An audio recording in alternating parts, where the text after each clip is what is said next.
Kuku Raadios välja öeldud seisukohad ei pea ühtima Kuku Raadio seisukohtadega.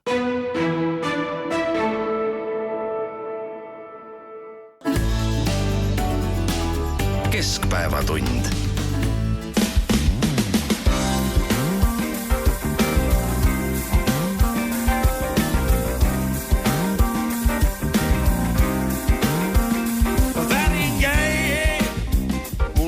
Selja. Jälle teen mu kulul nälja. Oma võimu sain näita. Olen niigi peata.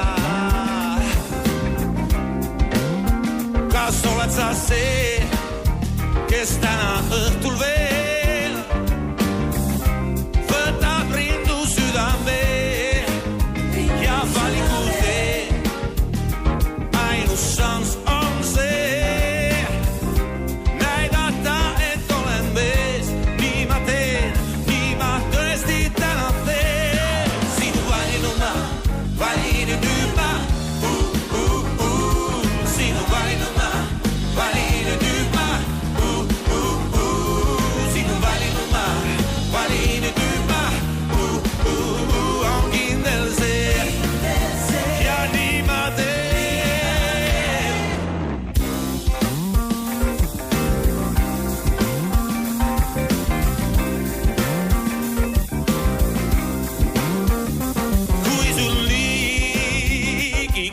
Selge, mida ootad siis veel? Ainult veidi juurde julgust ja ongi kõik. Ma valikud teen täna õhtul veel. Lihtsalt nii mind kätte ei saa. Ma valikud teen. Võtan hoogu veel. Ainus võimalus on see. Nii ma teen, nii ma tõesti täna teen. Sinu valinud ma, valinin nüüd ma. Sinu valinud ma, valinin nüüd ma. Sinu valinud ma. Hommista Taliman, Talimi banana. Uudiseid koduvabariigist. Tere, siin Keskpäevatund ja Kuku Raadio Tallinna otsestuudios. Akna taga veidi sombuse olemisega Tallinn ja otsestuudios on Ignar Fjuk, Ainar Ruussaar ja Priit Hõbemägi. Laulis Piaro Paulus ja lugu oli Sinu valinud ma ja mis me selle lauluga ikka öelda tahame kui muud kui seda, et esmaspäeval algavad järjekordsed Europarlamendi valimised ja umbes 7 inimest Eestist siis saab endale järjekordset pileti pikkadeks aastateks, et lennata, ma ei tea, kas äriklassis või turismiklassis Tallinna ja Brüsseli ja Strasbourgi vahet, saada head palka, teha raporteid ja rääkida sellest, mida nad kõik on ära teinud. Aga kui ma selle laulu sõnade peale mõtlen, siis need sõnad, et jälle teed mu kulul nalja, et lubad Europarlamendis kõik me mured ära lahendada. Et milline see tegelik mõju meie Eesti europarlamentääridel ja Eestist valitud parlamendisaadikule tegelikult sellele Euroopa oludele ja Euroopa tulevikule on, see on ju, minu meelest on see üsna pisike, seal on üle 700 parlamendi liikme, Eestist on neid 7, muidugi mida väiksem fraktsioon, või mitte fraktsioon, või mida vähem inimesi, seda kõvemat häält nad teevad, seda kõvemat häält nad peavad tegema selleks, et silma paista, aga kuidas see kõik meie elus ka kajastub, see on küll suur küsimus. Nojah, eks nad kuulu ju Euroopa Parlamendi erinevatesse fraktsioonidesse, mis ühendab ka väga, väga erinevaid inimesi. Ma arvan, et üht-teist nad ikkagi saavad ära teha ja eriti põhimõttelistes küsimustes, aga kui vaadata nüüd valimiskampaaniat, siis jah, peamised teemad on ju tegelikult, peamisi teemasid on ju tegelikult 3. Üks on julgeolek, mis hõlmab iseendas ju kõike, kaasa arvatud seda, et kõik Euroopa Liidu riigid tegelikult ju on mures oma majanduse pärast või vähese majanduskasvu pärast, Eestiga siis jätkuva majanduslanguse pärast. Teine suur teema on tegelikult Euroopa Liidu tulevik, saab siis näha Euroopa Parlamendi puhul seda, kui palju sinna tõepoolest kokkuvõttes nüüd pärast 9. juuni valimisi saab sisse neid erinevate riikide nii-öelda servapealseid või pigem siis vasak- või paremäärmuslikke poliitikuid, kes tegelikult tahaksid Euroopa Liitu muuta, aga meie valimiskampaaniast rääkides siis ei saa üle ega ümber see siseriiklikud teemad ja nii-öelda siis opositsiooniparteide valitsuskriitika, mis absoluutselt Euroopa Liitu otseselt ei puutu ja mõnes punktis isegi kaudselt mitte. On üks valimiskampaania osa ja see näitab ka seda, et tegelikult need valimised ei ole mitte ainult Euroopa Parlamendi valimised, vaid tegelikult ka ikkagi siseriiklikult meie erakondade jaoks, mõnede erakondade jaoks väga olulised, näiteks Eesti 200 jaoks või parempoolsete jaoks.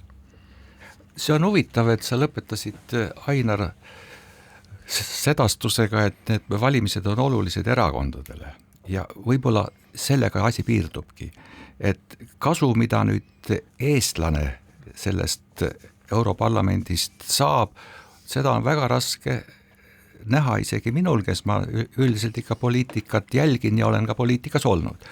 Kui ma nüüd mõtlen tagasi sellele viimasele perioodile, Europarlamendi aasta ja võib-olla ka varasemale, siis kui üldse olen ma neid kuulnud eetris või lugenud nende kirjutisi teemadel, mis puudutavad välisteemasid. On see siis Aserbaidžaani ja Armeenia konflikt või on see siis Gruusias toimuv või Venemaal toimuv või ühesõnaga, et see ei ole ju see põletav koht meie Eesti riigi jaoks ja Euroopa Liidu jaoks, mis toimub kuskil nii-öelda kolmandates riikis. See on oluline, kas nad liituvad ja nad saavad kutse Euroopa Liitu, aga see on ikkagi kõrvaline ja märksa olulisem on ehk võib-olla see, et mida sa ütlesid, mis on tuleviku Euroopa Liit ja just selles kontekstis, et kas me nüüd võime oodata uut Brexitit ja põhjus, miks britid ära läksid, olid ju ikkagi see, et see hakkas vohama ja vohab ja jätkuvalt vohab totaalne bürokraatia, see eeskoste Euroopa kujundamine, kus nii-öelda koha peal just nagu mingisugust sõnaõigust ei ole ja see ongi see tegelik punkt, kus meie poliitikud käituvad nii-öelda väga kus öelda, kahekeelselt. Ühelt poolt nendel oleks võim sekkuda, mõjutada ja mitte luua sellist olukorda, et me oleme sunnitud võtma Euroopast üle teatud reglemente ja regulatsioone, mis suurendavad seda bürokraatiat ja järelevalvet ja kogu seda värki, aga teiselt poolt selleks mitte midagi ei tehta. Ja mul meenub, et üks selline särav täht on Liisa Pakosta, kes siis Riigikogu Euroopa asjade komisjonis on välja toonud ühelt poolt, et need poliitikud ja ametnikud, kes on pidanud seisma sellest, et seal nii-öelda regulatsioonid oleks mõistlikud, on seda vähe teinud. Veel enam, meie Riigikogu ja valitsus on veel vinti peale keeranud, et me nii-öelda vohame selles kallis luksuslikus bürokraatias, mis neelab meie raha ja meie eelarvet. Bürokraatia on üks probleem ja ilmselt on see probleem ka sellepärast, et Euroopa Liit on ikkagi väga suur organisatsioon ja kui esmapilgul hakata vaatama väljaspool Euroopa Parlamenti, siis neid Euroopa Liidu igapäevaseid juhtorganeid, siis kipub ka teatav segadus tekkima ja mõned ametikohad tulevad sinna pärast Euroopa Parlamendi valimisi ja uue Euroopa Komisjoni määramist näiteks ka juurde, aga bürokraatia on loomulikult üks probleem, aga teine probleem tegelikult, mis on Euroopa Liidul ja Euroopa Parlamendil, mis nüüd pärast 9. juunit valitud saab ja kokku tuleb ees, on laienemine ja huvitav on tõesti ette kujutada, milline see laienemine ja kas üldse see laienemine järgneva 5 aasta jooksul olema saab ja mida see laienemine tähendab tegelikult tänastele liikmesriikidele, kui näiteks selline suur riik nagu Ukraina, eeldusel, et Ukraina tõrjub Venemaa agressiooni, saab Euroopa Liidu liikmeks, ta on kandidaat, siis kuidas jaguneb Ukraina panus Euroopa Liitu ja kuidas jaguneb Euroopa Liidu panus Ukrainasse, kas see toetuste mehhanism ja toetuste süsteem, mis ka tegelikult meid väga palju puudutab ja on aidanud aastate jooksul, kas see muutub, kindlasti peab muutuma. Nii et tegelikult see Euroopa Liidu ja muutumine järgmise 5 aasta jooksul on üks põhiteema, millest võib-olla on natuke liiga vähe isegi räägitud. No keegi üldse ei räägi siin seda, et me oleme sellise täieliku eksistentsiaalse kriisi pardal, et Euroopa Liidu piiride taga käib sõda, et Poolast on sisuliselt saanud siis sõjapiirkonnaga piirnev riik, eks meiegi oleme sõjapiirkonnaga piirnev riik, kui me arvestame seda, et meie segaseks läinud naaberriik Venemaa on asunud sõda pidama, siis me oleme otsapidi, me oleme seotud riigiga, mis peab sõda, nii et seda ei maksa ära unusta, nii et see julgeolek, et see ei ole lihtsalt see, et nagu meil siin üks erakond kirjutas oma loosungitele, et julgeolek, demokraatia ja veel midagi, et see ei ole üldse, enam ei ole selline nagu abstraktne asi, see on väga konkreetne ja arusaadav asi, et kas meil on näiteks 1,6 miljardit selleks, et osta endale laskemooni, millega vastu lasta sinna kuskile Narva taha või kuskile mujale, et kas see raha on või ei ole, et see on, meie jaoks on julgeolek muutunud väga selgeks ja konkreetseks. Nüüd kui me vaatame seda sama Euroopa Liidu valimisi ja Euroopa Liitu ja selles kontekstis räägitakse julgeolekust, siis seal on väga raske öelda, et Euroopa Liit kujutaks endast mingisugust julgeolekut või mingisugust julgeoleku garantiid, et julgeoleku garantii on ikkagi NATO, kui me vaatame, et kuidas see nii-öelda Euroopa Liidu julgeolek siis reaalsuses nii-öelda peegeldub, siis see peegeldub suurte riikide kaudu, see peegeldub Saksamaa kaudu, see peegeldub kindlasti ka Prantsusmaa kaudu, see peegeldub ka, ma arvan, et tänapäeval üha rohkem juba Poola kaudu. Nii et kuna Saksamaa ja Prantsusmaa alati on sellisel väga keerulisel tasakaalu teljel, et üks ei taha, et teine tungiks liiga esile, siis me ju näeme aeg-ajalt seda, kuidas Prantsuse president Macron teeb mingisuguseid hüppeid ja ütleb, et nüüd saadame oma sõdurit Ukrainasse, läheb mölluks lahti ja kuskil vastatakse sellele ja siis ka meil mõni poliitik midagi natuke selle peale ütleb. Et siis, kui mina õppisin ülikoolis Euroopa Liidu aluseid kunagi, siis nendes Euroopa Liidu alustalades või sammaste hulgas, need sambad oli 4 ja üks neist sammatsest kandis nime VEU, siis oli 2 siis V, E ja U, see oli Western European Union, see oli Lääne-Euroopa Liit ja see pidi olema siis see suur Euroopa Liidu nii-öelda julgeolekuorganisatsioon, mis koondab mitmesuguseid kiirreageerimiskorpuseid ja Euroopa Liidu erinevate riikide väeosasid ja mis võimaldab siis julgeolekut tagada ja siis ma nagu imestusega ma jälgisin, kuidas aastad läksid ja siis üha vähem räägiti sellest VEU-st ja nüüd tänapäeval räägiti sellest üldse ja üleüldse tehakse sellist nägu, et midagi taolist ei olnud. Nii et kui midagi seal üldse nagu vaja on selle Euroopa Liidu ümbertegemisel või korraldamisel, siis seal on kindlasti on sellised nagu küsimused. Üks on see, et kuidas Euroopa Liit vähemasti suudaks ennast niimoodi kokku võtta, et see suudab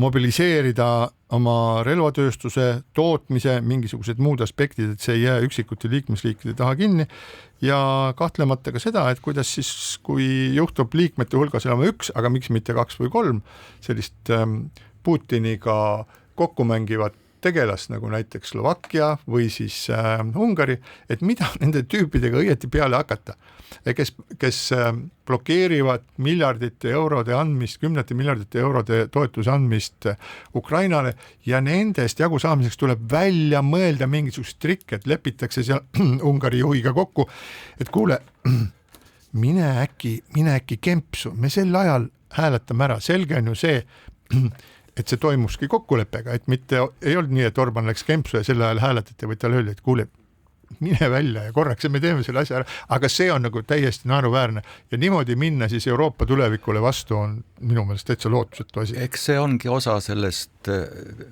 nii-öelda tuleviku Euroopa diskussioonist ja ka sellest, mida siis 9. juunil valitav Europarlament peab läbi viima, et ta oskaks tulevikus oleks välistatud need võimalused, et 1 või 2 saavad midagi blokeerida. Muide, see on ju analoogiline ÜRO-ga, kus julgeolekunõukogus istub tänane sõjard ja blokeerib oma vetoga ükskõik millised ettevõtmised. Aga mida see Urmas Paet seal siis õieti nagu ära teeb? Või mida see Kaljurand ja Paet seal siis nagu ära teevad? Ma ei oska sellele küsimusele vastata ja seetõttu... Saadame nad Euroopasse, aga neist pole mitte tuhkagi kasu. No, ilmselt see võibki nii olla, aga see muutus, mida me julgeoleku aspektis Euroopa Liidus ootame, see peaks ikka tõsiselt reformima seda senist arusaama, kus nagu sinagi, Priit, ütlesid, et seni on mõeldud ja ongi NATO ainult see nii-öelda kaitseinstrument, kes ka Eestit hädas kaitseb.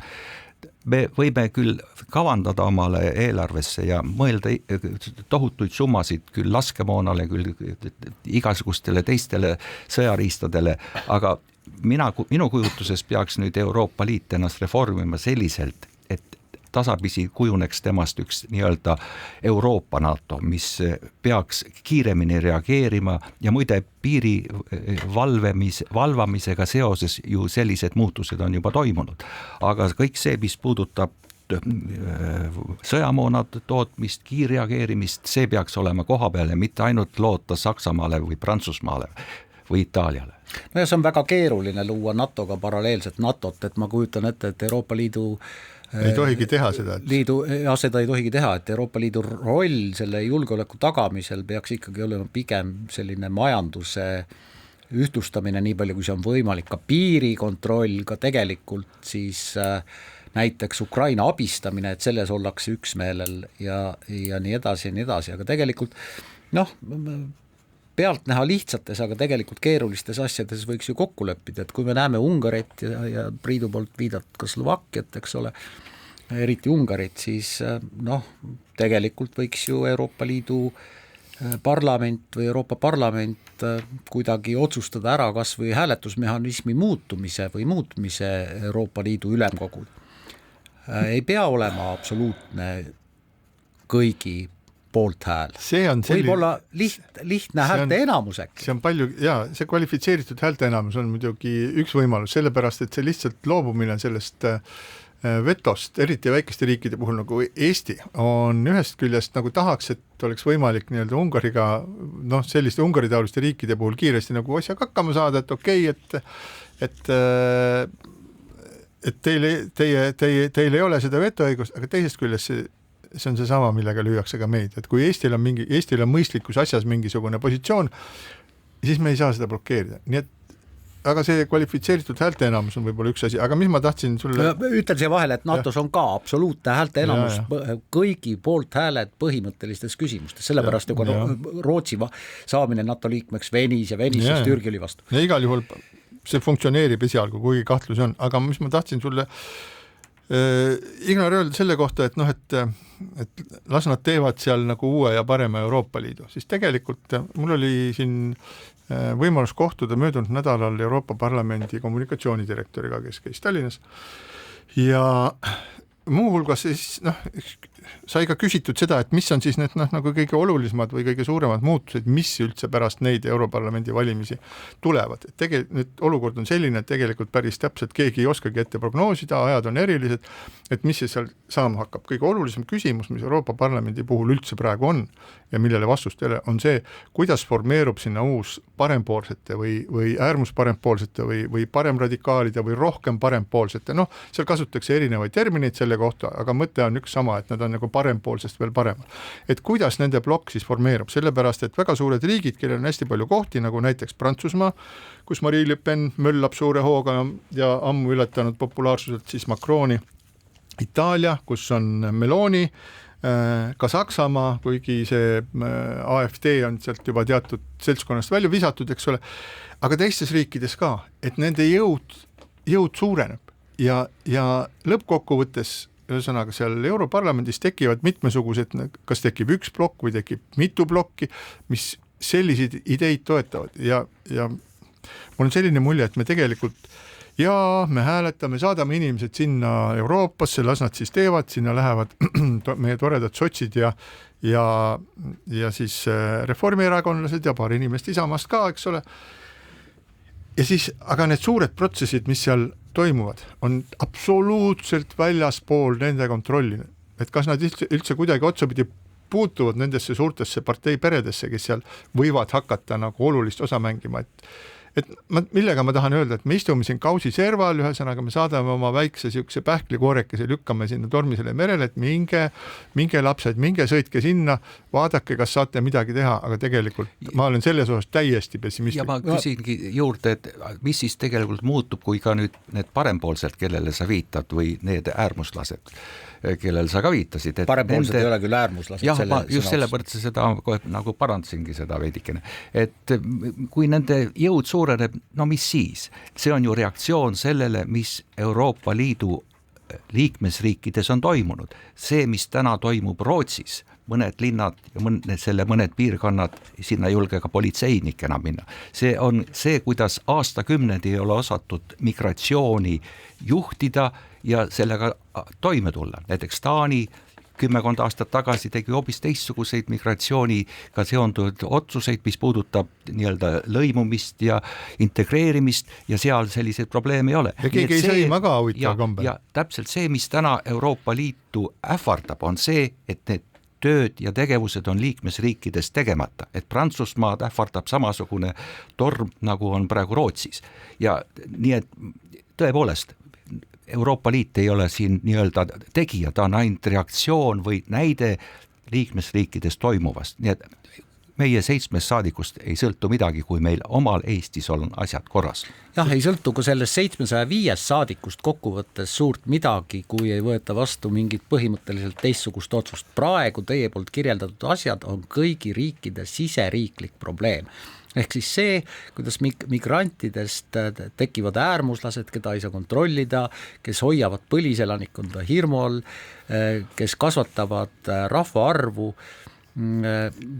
nende üle tegelikult Euroopa Parlamenti, Euroopa Liidu juhtorganid praegu mingisugust otsuseid teha ei saa. See on Rootsi, see on ka Eesti enda siseriiklik küsimus. Ja teie tahate veel Ukrainat võtta sinna? Kumb teist tahtis Ukrainat võtta? Ei, me ei taha Ukrainat võtta, ma rääkisin sellest, nüüd sa ütlesid välja selle, et sa ei taha Ukrainat Euroopa Liit. Ma ütlesin, et huvitav, kas 5 aasta jooksul Euroopa Liit laieneb ja praegustest kandidaatriikidest kõige reaalsem, kes sinna laienemisringi võib kuuluda, on siiski Ukraina. Iseasi, kas talle tehakse mingeid mööndusi? Ma loodan, et Euroopa Liidu laienemise puhul ei tehta mööndusi, et kõigile ikkagi on seatud väga selged ja ühesed kriteeriumid. Euroopa Liidu laienemise puhul on nagu erakordselt oluline asi, millest peetakse kinni, seepärast, et sellest sõltub siis Euroopa Liidu usaldusväärsus. Usaldusväärsus on see, et ei tehta erandeid liitumise kiiruses ka liitumise järjekorras, et need riigid, kes on nagu ja tingimustes, kes on nagu asunud sellele teele, siis nad peavad kõigepealt harmoniseerima, ma ei tea, sõnaga seadusandluse, kohtud, õigussüsteemi ja nii edasi, et nad nagu vastaksid ja siis see peab nagu toimima veel mõnda aega ja majanduse ja nii edasi, eks ole. Et selles mõttes, kui on mingisugune idee, et millega Euroopa Liit kohe kiiresti põhja saada, see on see, et põhjalasta, see on see, et avame piirid, võtame Ukraina sinna vastu, mis on ühte otsapidi sõjas sõnaga ja siis millel on sellest hoolimata meeletu põllumajanduslik võime, samuti ka väga suur tööstuslik võime ja siis me ei tea enam üldse, et siis kaotab selline Euroopa Liit kahtlemata mõtted, aga lihtsalt nagu tuletame meelde seda Türgi olukorda ja ma arvan, et Ukraina puhul see tõenäoliselt nagu kordub ka, et Türgi vist esimest korda esitas sooviavalduse Euroopa Liidu ja Euroopa majandusühendusega või mis iganes nime see formatsioon toona kandis kuskil aastal 1960 midagi taolist minu meelest. Sellest ajast on möödas 65 aastat ja kuigi on midagi neil ka tehtud ja juba Kemal Atatürk lükkas nii-öelda Türgi euroopalikule teele, aga keegi neid vastu võtta ei ole tahtnud ega tõenäoliselt ei tahagi. Et see, et kui sa tahad nagu vaadata, kuidas käib lolli mängimine maailma mastaabis, siis võime vaadata seda, kuidas Türgit võetakse Euroopa Liitu vastu. Ega see ei ole Türgi sisepoliitikas ka kuigi suur teemadena? Kindlasti mitte ja siinkohal väike paus. Vali kogemus, vali kindlus, vali Paet. Vali Europarlamenti Reformierakonna kandidaat Urmas Paet. Laupäevast pühapäevani on Espaki kauplustes kliendikaardiga kõik tavahinnaga tooted 20% soodsamad. Pakkumine kehtib vähemalt 10 eurose ostu puhul. Keskpäevatund. Keskpäevatund jätkab Ignar Fjuk, Ainar Ruussaar ja Priit Hõbemägi Kuku stuudios, otsestuudios, et oleks selge. Ja tuleme siis Türgi juurest kohe Eesti asjade juurde ja räägime Aserbaidžaanist. Räägi Aserbaidžaanist.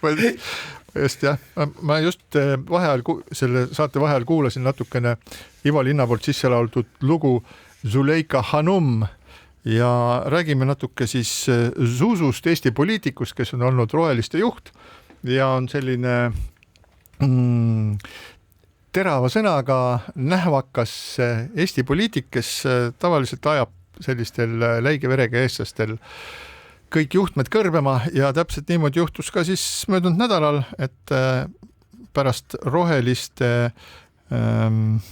kuidas öelda, roheliste kokkuvajumist liitus Zuleika või Zuzu siis Eesti 200-ga ja oli seal selline, ma ei tea, kas on palju nimetada keskkonnaeksperdiks, igal juhul keskkonnakomisjoni eesotsas ta kõrvaldati kiiresti, sellepärast tema seisukohad olid liiga radikaalsed, aga nüüd pärast seda, kui tuumaenergeetika alasel keskkonnakomisjoni istungil ta ei saanud sõna, kuna fraktsiooni juht Igor Taro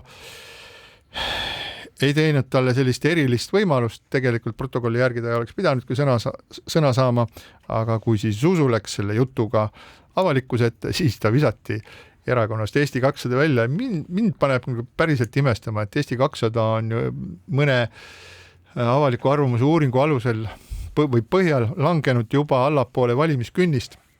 Et kas tõesti on nagu õige aeg visata oma parlamendi fraktsioonist mõni liige välja ja mida sellega siis õieti parandatakse ja kas sellega parandatakse sisemist rahulolu seal fraktsiooni sees või parandatakse sellega ühiskondlikku arvamust, mida see kindlasti ei tee või mis mõtted üldse inimestel peas on, kes selliseid asju teevad? Nojah, Zuleika Izmailova tegelikult visati siis juhatuse otsusega erakonnast välja, 5 inimest juhatusest hääletas tema väljaheitmise poolt, 2, Izmailov oli üks neist, olid vastu, 2 inimest, Kristina Kallas ja Aleksei Jašin ei olnud sellel koosolekul ja ei hääletanud.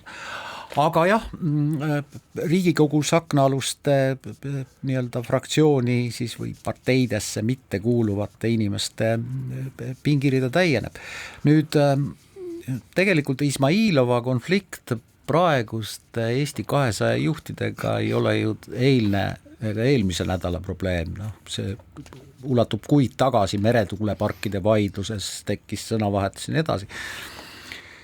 Mina ei ole ühegi erakonna liige, aga see on iga erakonna, iga organisatsiooni juhtide või enamuse enda otsustada, keda enda hulgas hoida, keda enda hulgas mitte hoida ja ega siis see Eesti 200-st lahkumine ja Zuleika Izmailova juhtum ei ole ju Eesti poliitiks midagi erilist.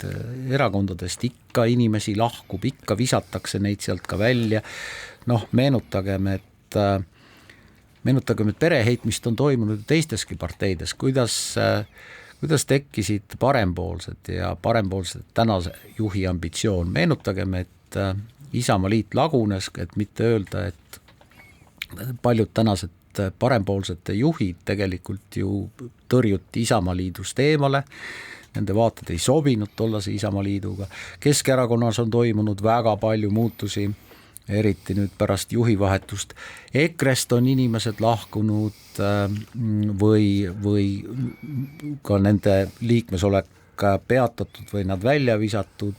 Sotsiaaldemokraatlikust erakonnast on inimesed lahkunud, ei ole midagi uut, ehk siis kõigi õigus on valida endale erakonda, sinna kuuluda, selle erakonnaga vaielda, iseasi kas seda teha nüüd tõepoolest suurelt ajakirjanduse vahendusel, mida muidugi ajakirjandus sooviks, või siis teha seda kusagil partei tagatubades. No Fjuk teab seda värki kõige paremini. Fjuk on ekspert. Mis ekspert mina olen, ma küll, mida aeg edasi, seda rohkem ma nagu saan aru, et erakond, kui tal on ikkagi riigi poolt selline rahaline tugi, tal on õigus konkureerida võimule ja siis seda võimu teostada, siis see peaks olema üks paganlikult avalik asi.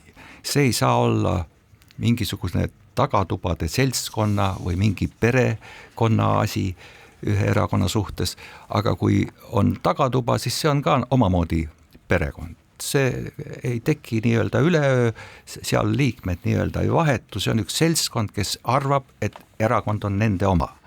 Ja see nende omaks pidamine, see tuleneb esmalt see, et erakonnad on riiklikult rahastatud, et ükskõik mida sa ei tee või mida sa teed, sa oled nii-öelda ikka või sees, see tuleneb sellest, et meil Eestis pole tavaks, et erakonna liikmed maksavad liikmemaksu ja et sellest ka midagi johtuks. Näiteks Rootsis on süsteem, et esiteks, et piirkondlikud erakondade organisatsioonid on juriidilised iseseisvad isikud ja nende eelarve sõltub ja nende võime osaleda keskjuhatuse ja ka piirkondliku juhatuse valimisel sellest, palju inimesed maksavad liikmemaksu ja seal saavad osaleda ainult need, kes liikmemaksu maksavad. Teised mitte, järelikult erakondadesse on kaasatud ainult need, kellel on huvi ka selle eest vastutada, et see ei ole puhtalt ettevõtlus, nii nagu meil paraku mul tundub on kujunenud. Ja nüüd ongi niimoodi, et need samad inimesed, kes on Riigikogus, kes on erakonna juhatuses, kes on Riigikogu fraktsiooni juhtideks, kes on ka Tallinna või mõne teise suurema omavalitsuse juhtorganites, et nad on igal pool ja sõltumata sellest, kuidas on nende valimise moodus, mitte nii nagu näiteks Rootsis, kus on see läbi delegaatide ja uuesti kordan, ainult need, kes liikmemaksu on maksnud, on meil tänu selle riiklikule rahastamisele nende põli kindlustatud. Ja tõepoolest siis ongi nii, et kui keegi võtab sõna nende vastu, siis nad visatakse välja. Eesti 200 see ei ole ju esimene kord, kui need samad tegijad, kes täna viskasid Suusu välja, viskasid ühe eelmise seltskonna välja ja õige pea visatakse järgmine seltskond välja. Nii et sellisena ma tõesti ei kujuta ette, et sellel erakonnal on pikka pidu. Tähendab, seal peab juhtuma midagi, mis kutsuks neid korrale ja ilmselt see ongi see, et järgmisel Riigikogu valimistel nad enam künnist ei ületa.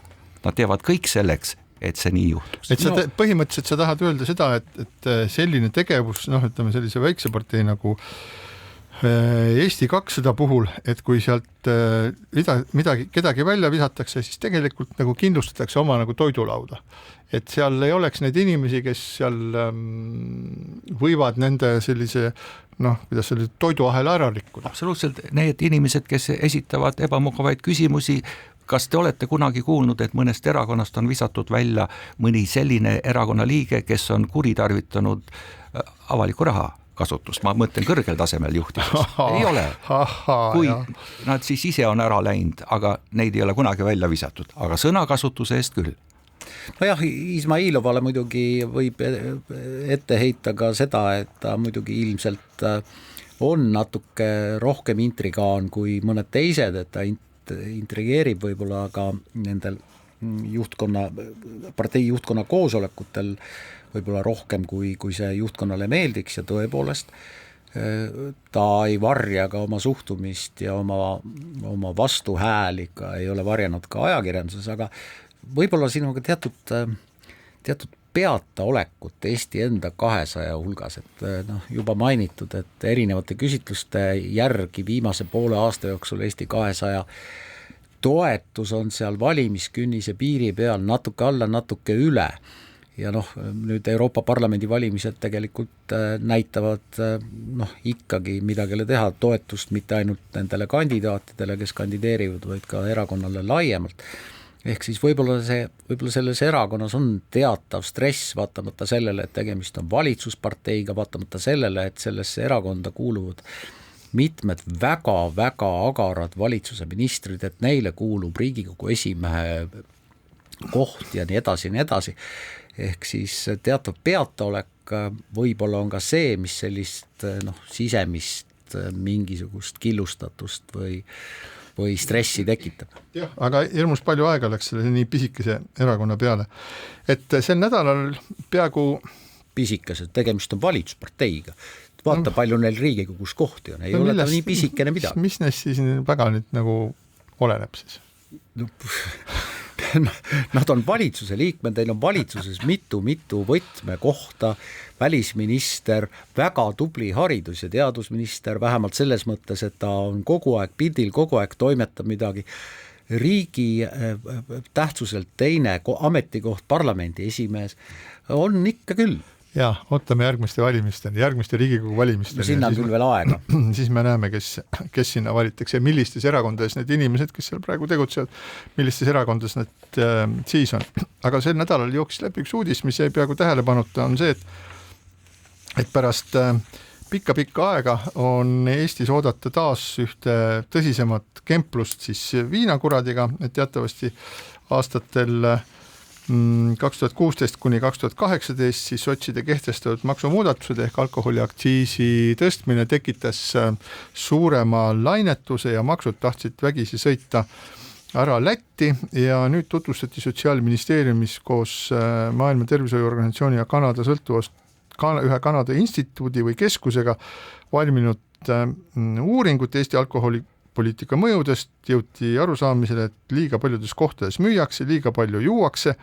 Eestis alkoholi ja pakuti välja 5 võimalust vähendada müügikohtade tihedust ehk vähemaid kohti, piirata alkoholi kohapeal tarbimise kellaaegasid, siis restoranides ja kohvikutes, keelata alkoholimüük bensiinijaamades ja interneti vahendusel, lühendada pühapäevased alkoholimüügi aegasid ja luua alkoholimüüjate litsentsisüsteem, et mitte see, et need kõiki ühe korraga kasutusele võtta, aga ühesõnaga sellised ettepanekud on tehtud, mis me võime selle kohta öelda, et lähiajal mingisugust olulist muudatust selle suve elab nii-öelda rahulikult üle, aga peaks siis valmima ka uuenenud alkoholipoliitika roheline raamat ja millal esimeste piirangute jõustumiseni me jõuame, seda ei oska öelda praegu. Jah, ega siin midagi uut ilmselt välja mõelda ei ole vaja, sest et need samad juba sinu poolt mainitud või sinu poolt viidatud piirangud või mudelid on väga paljudes erinevates riikides kasutusele. On riike siin samas läheduses, kus pühapäeval ei müüda alkoholi, vähemalt mitte kaubanduses. On riike, kus see piirang ei ole mitte 10-10 nagu Eestis, vaid hoopis pikemalt ja lõpeb hoopis varem õhtul ära. On väga palju teisigi piiranguid. Nii et tegelikult eks ma arvan, et siin midagi uut ennustada ei ole vaja ja erinevad andmed näitavad, et kui sigaretipakid tuli peita suletud kapiuste taha, nii et nad ei ole näha, siis see mingit mõju?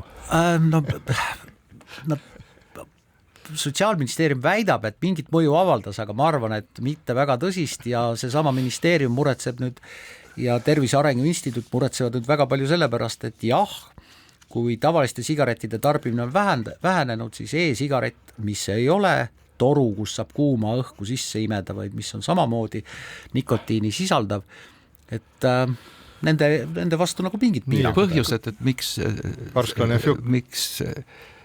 Riina Sikkuti algatus on kiiduväärt, on see, et me ju teame, et alkoholisurmades ja alkoholist tulenevad tervisekahjustustes ja perekonna lõhkumistes on Eesti väga juhtival kohal Euroopa Liidus ja üldse maailmas ja kuivõrd meil on solidaarne tervisekindlustussüsteem, siis kõik maksumaksjad maksavad selle kahju kinni, mida siis ennast poolsurnuks joonud inimene arstilt tahab saada. Ja poolsurnuks joonud inimene ütleb, et ta on maksnud alkoholiaktsiisi teistest rohkem. Aga ma mäletan omal ajal Riigikogus olles, ma algatasin ka alkoholiseaduse muutmise ja seal oli üheks paljudest nurgakividest see, et alkoholi tarvitamise iga võiks tõusta 21 eluaastane, mis on ka muide Ameerika Ühendriikides ja Kanadas ja veel mõnes riigis, et see ei tohiks alata alkoholi nii-öelda legaalne tarbimine, ei tea mis east, aga nii-öelda poliitiliselt ma märkasin toona ja ma siis sõnastasin ka seda, et alkohol on omamoodi nagu sotsiaalne ID-kaart ja see on selline nagu tsement, mis nendest tagatubades töötab, mis töötab ja liidab neid nii-öelda ühise nimel võitlemiseks. Ma tooksin selle teema lõppu ühe tsitaadi, mida ütles Rein Lang Postimehe Mis uudist saates, ta ütles nii, et tema nähtud andmete põhjal joob sellest 70% alkoholist, mille järgi siis eestlaste suurt alkoholi tarbimist mõõdetakse. Sellest kogu hulgast joob 70% ära 20% alkoholi tarvitajatest, nii et tegelikult ei tule mitte represseerida sind, mind ega Ainarit, vaid represseerida tuleks neid inimesi, kes kogu selle viina ära joovad, aga siinkohal väike paus. Keskpäevatund. Keskpäevatund jätkab Ignar Fjuk, Ainar Ruussaar ja Priit Hõbemägi Kuku raadio Sombuses otsestuudios. Räägime nüüd sellest, et mai keskel võttis Riigikogu vastu seaduse, mis lubab Ukraina sõjakahjude hüvitamiseks kasutada sanktsioonidega külmutatud Venemaa kodanike ja ettevõtete varasid. Ja nüüd võttis president Alar Karis selle Riigikogus kuulutas president Alar Karis selle Riigikogus vastu võetud seaduse välja ja selgituseks ütles ta siis nii, et vastu võetud seadus tuleb tõlgendada nii, et vara võõrandamine puudutab neid, kes on aktiivselt osalenud sõjalise agressiooni toimepanemises või sõjapidamisnormide rikkumises. Ehk et veel kord lahti seletatuna, kui Eestis on külmutatud varasid, mida siin mõne miljoni eest ikka vist on, siis selleks, et neid saaks kasutada Ukraina huvides, tuleks kõigepealt tõestada seda, et selle vara omanikud on siis aidanud kaasa agressioonile või siis sellega ise olnud seotud, mis on kõik lõppkokkuvõttes väga keeruline ja juba praeguseks on selge, et lihtsalt niisama seda seadust rakendada kiiresti ja hoogsalt ei ole võimalik, kui me lihtsalt vaatame seda, et millise tempoga meie valitsus siis palju lihtsamaid asju lahendab. Täpsustus on see, et ei lahenda, siis hakata lahendama mingisuguseid teemasid, mis on seotud mitte külmutatud Vene varade konfiskeerimisega, minul puudub igasugune lootus, et meil selline võimekus üldse on. Nojah, see seadus on tegelikult omab pigem poliitilist sõnumit ja poliitilist tähendust, kuivõrd sellist otsest nüüd siis kehtima hakkavat mõju, ehk siis tegelikult Vene kodanikelt nende külmutatud vara konfiskeerimine tähendab seda, et nendel Vene kodanikel, kelle vara on külmutatud ja kelle vara võiks nüüd konfiskeerida, on alati õigus kohtusse pöörduda, aga enne seda, kui seda vara konfiskeerida, peab olema mingisugune rahvusvaheline otsus, mis tõestab, et need inimesed on aktiivselt osalenud sõjalises agressioonis, pannud toime sõjakuritegusid või midagi muud säärast ja see on juba iseenesest keeruline. Meil on eraomandi puutumatus ja tegelikult ma kujutan ette, et viimasel ajal on Riigikohus päris paljude seaduste puhul teinud oma otsuse ja ma arvan, et ka see seadus on nüüd selline, mis tegelikult vajaks Riigikohtu kui kõrgema kohtu otsust, kuidas seda täita, kuidas seda tõlgendada ja kuidas see täitmisele pöörata, aga fakt on see, et tänase seisuga ma ei kujuta ette, et Eestis oleks neid varaomanikest Vene kodanikke, kes on seotud otseselt agressiooniga ja agressioonile kaasaaitamise või sõjakuritegudega, mis on ära tõendatud, et neid oleks palju ja kui üldse, siis nende vara konfiskeerimisest tõuseks mingi tulu. Ma kordan, ma ei ole absoluutselt selle seaduse vastu, aga ma soovitan sellesse suhtuda kui sellisesse poliitilisse avaldusse või akti, mitte niivõrd seadusesse. Kindlasti tuleb seda poliitilist aspekti näha ja ma arvan ka Riigikogu liikmed seda pidasid silmas, seda suuremat konteksti, et seda protsessi saab läbi viia üksnes läänemaailm ühiselt, et mitte üks väike Eesti riik. Teiseks on see väide, et peab olema tõestatud see, et üks või teine Vene kodanik, kelle vara on siis külmutatud sanktsioonidega, et ta on osalenud konkreetselt mingisugustes sõjakuritegudes või ja nii edasi, et see tõestamine ju käib ka läbi kohtu.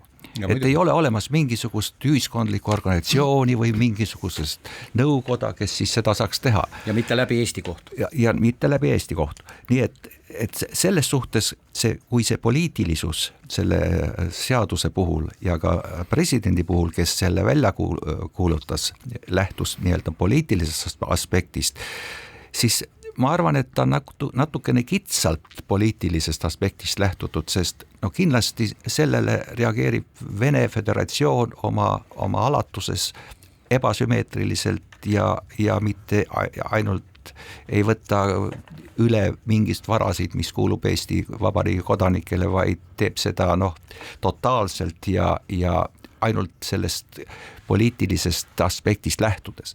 Et ma ei tea, kas see nüüd on kõige targem tegu, kui Eesti siin on nii-öelda soleeria olemata ühelgi viisil nii-öelda kaastudlik Vene kodanikele, kes on osalenud nendes kuritegudes, siis ma arvan, et õigus peab olema ikkagi prevaleerima kõikide muude asjade puhul, kui me räägime Eestis Vabariigist. Seda küll jah, aga ma arvan, et kui sa viitasid juba Venemaale, ma arvan, et neid Eesti kodanikke, kellel on Venemaal vara siiamaani, mis ei ole siis külmutatud või konfiskeeritud, neid on vähe või olematu arv. Ma tean, et umbes 10 aastat tagasi oli Eesti kodanikke, kellel oli vara Krimmis, mis on okupeeritud territoorium, ja ma arvan, et nad on oma varast kas loobunud, maha müünud või leppinud olukorraga, et neil seda vara enam ei ole, sest nad sinna vara juurde lihtsalt ei pääse. Nii et Venemaa kehtestab igasuguseid sanktsioone, mida ta meile tahab, seda nii kui nii, sõltumata sellest, mida arvab rahvusvaheline üldsus või mida ütleb rahvusvaheline seadus. Sellega me peame nüüd küll leppima, et tähtis on, et nad ei tuleks üle piiri. Minu meelest Ignar väljendas selle dilemma olemust võib-olla tahtlikult, võib-olla tahtmatult oma sõnavalikuga väga hästi. Sa ütlesid, et õiglus peab prevaleerima ja just nimelt õiglus. Aga õigus võib olla midagi muud. Me peame õigust ja õiglust teineteisest alati eristama. Et kui me vaatame rahvusvahelist õigust, siis sellist olukorda tõenäoliselt olla ei saa, et kelleltki lihtsalt heast peast keegi, kes on kellegi arvates midagi teinud, võetakse tema varad käest ära ja kasutatakse neid kellegi kolmanda huvides. Rahvusvaheline õigus seda ette ei näe. Nüüd õiglus, aga rahvusvaheline õiglus ütleb, et jah, et põhimõtteliselt peaks see olema võimalik. Ja siinki tekib see tohutu suur dilemma, et kas saab olla natukene demokraatlik või kui sa oled demokraatlik, siis on korraks ei ole demokraatlik. Et selle kohta on mõeldud küll, tänapäeva maailmas on selline uus termin nagu juhitud demokraatia, et sa oled nagu demokraatlik, aga tegelikult me ju teame väga hästi, et kui on vaja pidurit tõmmata, siis on see autokraat ja tema sõprade punt, kes siis kohe tõmbavad pidurit ja masin jääb käginal seisma. Aga samas, kui nii-öelda süvariik on demokraatlik, siis isegi kriminaalkurjategijaks tunnistatud president ei suuda seda riiki rööbastelt maha lüüa, nagu me Ameerikas nägime. Ja võib-olla kõige parem näide on siis siiski see, kuidas Boris Jeltsinile anti andeks parlamendi ründamine tankidega. Ja see on ka tänapäeval tagasi vaadates üks selle lääne demokraatia nagu suur viga ja ka üks põhjus, miks lääne demokraatias pettuti. Te räägite, et kõigil on õigused, jah, aga nüüd tuleb korraga president ja siis ründab tankidega parlamenti. Jah, ütleme nii, et parlament oli tõepoolest väga vastik, aga sellest hoolimata selliseid asju demokraatias sündida aga sellest hoolimata Jeltsinit toetati edasi. Nii et see on üks väga keeruline teema, mis tõenäoliselt, et pigem see näitab, et me oleme õigluse poolt, aga see, kuidas õigus seda lahendab, seda me veel ei tea. Ja me oleme sõjakuritegevused vastu. Absoluutselt. Ja siinkohal paneme saatele punkti, ütleme veel seda, et valitsus on väga viletsasti esinenud oma kulude kärpimisel, see on lihtsalt naeruväärne ja täitsa õudne on mõelda sellele, kui nad peavad hakkama kärpima miljardit. Siin aga lõpetame, täname kuulamast ja kohtume taas nädala pärast. Keskpäevatund.